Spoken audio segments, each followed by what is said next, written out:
జరగనున్న మొహర్రం ఊరేగింపు కోసం మొత్తం 3,000 మంది పోలీసులతో నగరంలో పటిష్టమైన భద్రతా ఏర్పాట్లు చేశామన్నారు హైదరాబాద్ పోలీస్ కమిషనర్.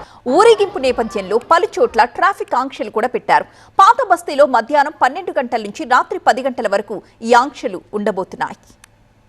మొహర్రం ఊరేగింపు హైదరాబాద్ సిద్ధమైంది. పాత బస్తీలో బీబీకా ఆలం ఊరేగింపు అధికారులు భారీ ఏర్పాట్లు చేశారు. మొహర్రం సంతాప దినంలో భాగంగా అంబారీపై బయలుదేరిన డబీర్పురాలోని బీబీకా ఆలం నుంచి ఊరేగింపు చార్మినార్ మీదుగా సాగబోతోంది. చార్మినార్ దగ్గర బీబీకా ఆలం చూసేందుకు ప్రజలు భారీగా తరలివచ్చారు.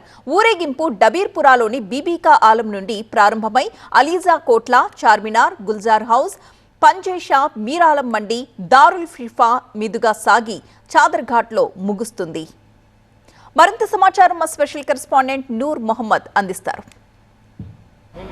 ప్రపంచవ్యాప్తంగా మొహర్రం చివరి రోజు ఊరేగింపు కోసం దేశవ్యాప్తంగా ప్రజలు ఎదురు చూస్తున్నారు. హైదరాబాద్ మొహర్రం చూడడానికి దేశవ్యాప్తంగా ఇప్పటికే అనేక రాష్ట్రాల నుంచి హైదరాబాద్కి తరలివచ్చిన పరిస్థితి. దీనికోసం ప్రత్యేక ఏర్పాట్లు చేసింది తెలంగాణ రాష్ట్ర ప్రభుత్వం. మరోవైపు కర్ణాటక రాష్ట్రం నుంచి ఏనుగు లక్ష్మి కోసం ఎంఐఎం పార్టీ నేతలు చాలా వరకు ప్రయత్నాలు చేసి లక్ష్మిని తీసుకొచ్చారు.